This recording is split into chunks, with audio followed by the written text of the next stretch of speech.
Hello and welcome to. Oh, I nearly said a Celtic state of mind there, Liam. I'm so far through. I'm so far through these videos and I've not done it once. Celtic Down Under. I'm joined by Liam as we review each of the teams ahead of the Qatar World Cup. I'm not going to lie, Liam. We're struggling, aren't we? It's getting to that stage. Yep, kind of running on fumes here. Yeah, also fair play to you, Laura. You sounded slightly less angry than my wife does after having to spend about an hour talking to me. So you're doing all right. No, I have to say, speaking to you is the pleasant part of this whole process. Having to eke out a 20-minute video about the Iran or Saudi Arabia squad is not so easy. Bearing in mind, or with that in mind, let's talk about Morocco for as long as we can. They are, of course, the last team that we are reviewing in Group F. They will be facing Belgium, Canada, and Croatia in their group stage. Not the most usual ways of getting to the World Cup, it has to be said. Despite cruising through their initial group, the way the African qualifiers work, they did end up having to go to a playoff. Quite a dramatic playoff, as far as I'm aware, against Congo. What do you make of their inclusion this year? Are they a team that you associate with the World Cup in any way? Well, yeah, I mean, obviously the last game Scotland played at a World Cup was a 3-0 drubbing from Morocco. So the trauma is still there and it is still very raw. No, I think they are one of those teams that you always kind of expect to see there, but they don't. The thing is, Africa now has about 5 or 6 teams that we tend to think of as World Cup teams. You've got Morocco, you've got Cameroon, you've got Nigeria, you've got Egypt, and you've got South Africa. Yeah. And we always think of them as being like the African teams that should be there. But of course, and especially in more recent years, you've got Ghana and Senegal who have been regular qualifiers as well. Of course, yeah. But of course, the World Cup qualifying being what it is, only about half of those teams can actually get there. Yeah. So of course, sadly, we have no Nigeria this year, or Egypt, which is a shame. I would actually argue the way that you've listed those off, perhaps the African continent is the most difficult to qualify for a World Cup from. Is that fair to say? In terms of the number of high quality teams there are and the limited number of places, yes, absolutely. Yeah. People say European qualifying is the most difficult, but actually Europe, for its size, gets a disproportionately high number of places. So we should probably keep quiet on that and let our quota get cut even more.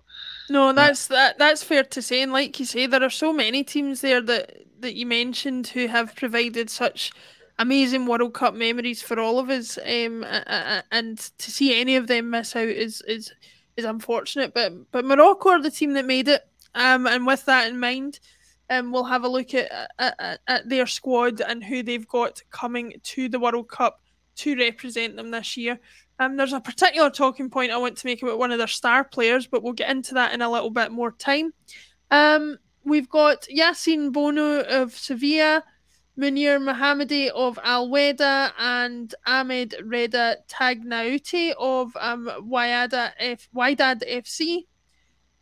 So it looks like, according to this article, that Yassine Bono is the undisputed #1 for Morocco, having played in every match in the World Cup qualification campaign and also being first choice at Sevilla. With that in mind, I mean, he's probably one of the more accomplished goalkeepers at the World Cup, I would say, for any nation. Yeah, I mean, traditionally, and again, I'm stereotyping here, but traditionally the African teams, the goalkeeper is often seen as the weak link, a bit like the South American teams in that sense. But Morocco have a very solid, very dependable goalkeeper there, and a very experienced goalkeeper. So yeah, it's a very good, solid foundation on which to build a team. Absolutely, and the foundation continues when you look at the Backline for Morocco, there's Achraf Hakimi, who is of PSG, formerly of Inter Milan, Nusir Mazraoui, sorry, of Bayern Munich, Yawad El Yamik of Valladolid, Romain Saiss of Besiktas, Akraf Dari of Stade Brest, Yahya Atiat Alal, that's easy for me to say, of Mm. Wydad AC, Badr Benoun of Qatar, and Naif Aguerd of West Ham. Standout there, obviously, is Hakimi at PSG. As much of an attacking threat as a defensive one for Morocco, how much of an impact do you think he can have at both ends of the pitch for helping them get a result? Yeah, definitely. Morocco's style of play has always been to utilise the attacking fullbacks for as long as I've been following them at World Cups, anyway. Mm-hmm. And Hakimi is just the latest in a long line of great Moroccan players in those positions. Yeah. So seeing what he can contribute going forward, I think will be more important than his defensive duties. Absolutely. I think he, in particular, even if the player over on the other side of the park is not going to have the freedom, Hakimi will without doubt be given the freedom to roam up and down that side of the pitch that he commands so well for PSG, and the threat of his pace especially and Mm. his delivery will make Morocco one of those teams where I think if you kind of lose concentration for a little bit, you might find yourself in trouble because he's so able to catch on to things and be an outball for Morocco as well. Yeah, yeah. I think, like you said, concentration is key because, well, as we saw last night, not only did Saudi Arabia catch Argentina cold, but Tunisia largely outplayed Denmark for swathes of their game as well because they were an unknown quantity as Morocco are, and they came in and just played some excellent football. Yeah, I mean So the yeah, World Cup is nothing if not an education in exercise or getting rid of your ignorance with regard to these teams, because I think it's fair to say nobody was expecting Tunisia to do anything, and here they've already got more points than Argentina at this tournament. So with that said, we'll move on to the Morocco midfield. Um, Not a lot of standout names there, apart from perhaps if you're a follower of Italian football, they've got Abdelhamid Sabiri and Sofiane Amrabat of Fiorentina and Sampdoria, respectively. I have to say, I expect Hakimi to be more of a threat than any of these players, and that's perhaps an indication of what I personally expect Morocco to do at this World Cup, which is not very much. Is that unfair of me to say so? well, I probably rate their chances slightly higher than you do, but Yep. they are they are the outsiders of this group. Um, but I think it's because they're going to play a very different style of football to the likes of Croatia. As we mentioned, Croatia, Modric and that midfield, that's their engine room. That's where it Yeah. all happens. But I think that with Morocco's attacking fullbacks, you're going to largely bypass the midfield will be more of a holding position rather than a driving force. So I think, yeah, like you say, the attacks are going to come down the flanks, and then it's going to be up to the strikers to get on the end of those. So a lot more pressure is going to be on the Moroccan front line rather than the midfield, I think. Yeah, I think that's fair to say. With that said, we'll move on to the Moroccan front line, and I have a particular player that I want to go into a little bit of depth on, but we'll go through the names before we do that. We've Mm, got Hakim Ziyech of Chelsea. We've got Zakaria Abu Khalal of Toulouse. We've got Sofiane Boufal of Angers. We've got Youssef El Naziri of Sevilla, a really, really dangerous player. Ez Abdi of Osasuna. Anas Zarouri of Burnley. Elias Chair of QPR. Abdurazak Hamdallah of Al Ittihad and Walid Chedira of Bari. Now, the player I wanted to speak specifically about, we'll go on to En Naziri of Sevilla in a little bit, but Hakim Ziyech, a little mm, bit of an interesting one because he actually hasn't featured for Morocco very much, if at all, in the qualifying for this World Cup because he had a fallout with the manager. All But I right. have to say that I think his inclusion in this squad for the World Cup could be the thing that makes the difference for Morocco. I am a huge fan of Hakim Ziyech. He's not had the impact at Chelsea that I think he or most other people would have expected him to have. But I had the pleasure of watching him play for Ajax a few years ago when I went over to Amsterdam on holiday. And it was in that famous young Ajax team that would go on to reach the European Cup semi-final. It had the likes of Frankie de Jong, Matthias de Ligt, Donny van de Beek, and the like in there. And the standout, without a doubt, was Hakim Ziyech in that team. The vision he had, the ability to pass, the ability to take on and get past players, as well as a little bit of threat from set pieces as well. He's just a very competent playmaker and capable of that little bit of magic that could be what Morocco need. What's your opinion of Ziyech as a player, and what difference he could make for Morocco at this World Cup? Yeah, I mean, I really enjoyed following that Ajax team that year as well. They were inspirational, and Ziyech was one of the main men.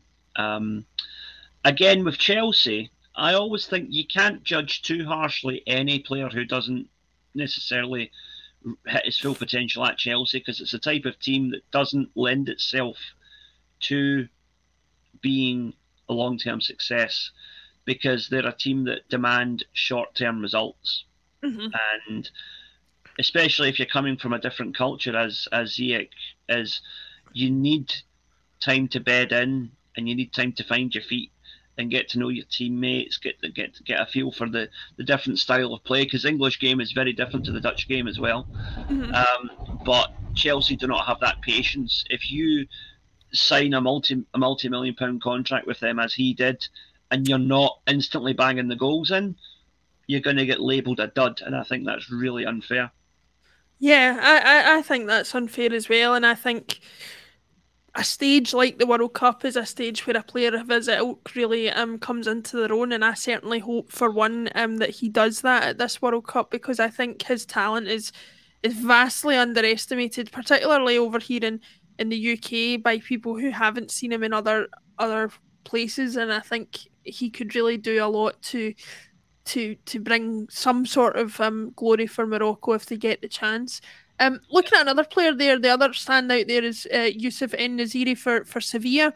Obviously playing at a massively high level in La Liga with Sevilla and with the European pedigree that team has got. Is that he a player you're particularly familiar with or been aware Um, of in recent seasons? I'd be lying if I said I knew a lot about him, but I have seen him play a couple of times for Sevilla, and he's not looked out of depth at that level. Put it that way. Yeah. It's interesting to note that that's the thing. Even these, looking at the World Cup, even these teams that we do not particularly fancy to go far in the tournament, you still see players from Chelsea and Sevilla, and it's amazing the level of quality that there is even in these so-called smaller teams now. Mm-hmm. The gap between France, Brazil, and Germany and the rest is definitely closing. It's an argument for it being 2022 and the world arguably getting smaller. It's Mm, clubs think nothing of going to all corners of the earth now and pulling the players that they want. You'd imagine looking back at World Cups of the past. I mean, even the Brazil teams who were so good, so many of their players very rarely played outside Brazil at the time, whereas now the Brazil team is made up of a majority of players who are European based. So yeah. it's just the changing nature of football and the world really that seems to be the case. Talking about those lineups and how they're going to impact, let's have a quick look at the fixtures. We've obviously looked at it from the point of view of everybody else in this group, but it wouldn't be right to not look at it from Morocco's point of view. They've obviously got that tough opener or tough two openers against Croatia and Belgium. I think I can't remember I said about another team who I thought had two of the toughest openers. I think it might have been Australia Yeah. at the World Cup. But Morocco, I mean, they've got about as tough a two opening games as you can get as well, wouldn't you say?